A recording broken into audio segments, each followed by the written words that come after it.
ओम साई राम। आजिर साई संदेश रे बाबा कहते मोर प्रिय संतान जीवन रे बहुत कष्ट आसीबो ता बोली तुम्हें कौन निज जीवन को हारिदेव।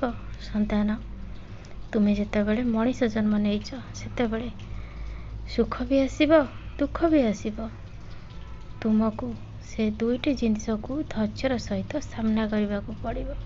जितेबले सुख आसीबो सेतेबले एते भी खुशी हेबनी कि जीवन में दुख आसबनी बोली।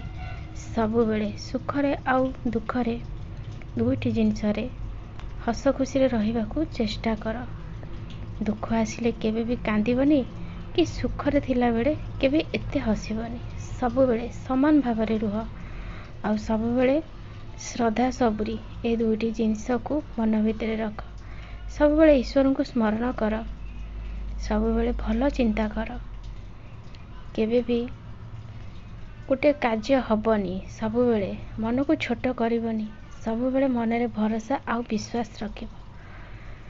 मु जहाँ भी कार्य करुची सेतिरे निश्चय जीतिबी आउ मते सफलता निश्चय मिलिबो।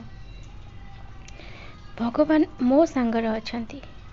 सबु बेले एमिति चिंताधारा रख। संतान मु जानिची तुम्हें जो परिवार भितर रहीच सेतिरे तुमको बहुत किछि कथा सुनिबा को पड़ुची जोटा कि तुमको जमारू भल लागुनी।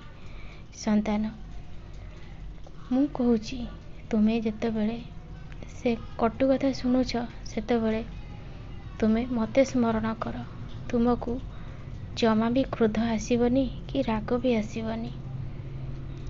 सब बेले तुम्हें तुमर कर्तव्य कर। जो माने हिंसा करुछंती क्रोध करुछंती से माने तांको जीवन रे केबे आगो को बढ़ी परिबेनी कि किछि भी करि परिबेनी। से माने अन्य को देखी खाली जली जली ही तांको जीवन को शेष करने को से माने चाहुचंती। तांको जेते बुझेले भी से माने बुझु नाहांती। संतान तुम्हें सेथि प्रति ध्यान दियोनी। तुम्हें तुम परिवार रो जेतिकी काम करुछ बहुत करुछ। तुम्हें तुमर कर्तव्य कर आउ निज को सब बेले सम्मान दियो आउ तुम्हें सब बेले सुस्थ रहिबा को चेष्टा कर। तुमको जेते बेले किसी कथा सुनिबा को पड़ुची सेते बेले कांदुछ खाउन कि पिउन। संतान से माने चाहुचंती तुम्हें एमिति न खाई पी की जीवन हारी दियो। तुम्हें कौन सेटा करिवो। मु बापरा तुम सांगरे अछि। तुमर किछि असुविधा हेबनी। तुम्हें सब बेले हस खुशी रे रुह। मो ऊपर भरोसा रख। मो मंत्र शुण देखिब तुम जीवन बदली जीव आउ से मनीष को मु तुम पाखरु बहुत जल्दी दूर करदेवी। जो माने तुमको सब बेले हैरान करुचंती कष्ट देउचंती से समय भी तुम पाई बहुत जल्दी आसीबो। से माने जदी चाहुना तुम सहित मिसिकी रहिबा को ताहेले मु तांकु तुम ठारू अलगा करदेवी। संतान तुम्हें जेतेबेले मंदिर को जाउछ सेतेबेले मोर कष्ट निवारण मंत्र को पढ़िबा कथा केबे भी भूलिबनी।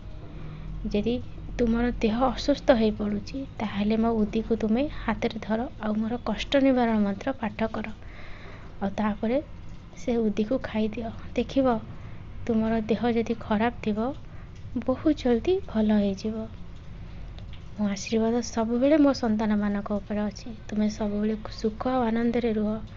तुमर केही किछि क्षति करि परिबेनी। काहे कि जानिछ तुम्हें होच बाबांकर संतान। मु तुम चारि पाखरे घुरी बोलुछि कि मोर संतान मानक दुख भी दे परिबनी। जो माने दुख देउछंती से माने तांकर कर्म फल निश्चय भोग करिवे। तुम्हें किंतु तुमर कर्म कर। कहा कथा सुननी। मो पर भरोसा रख आगो को बढ़।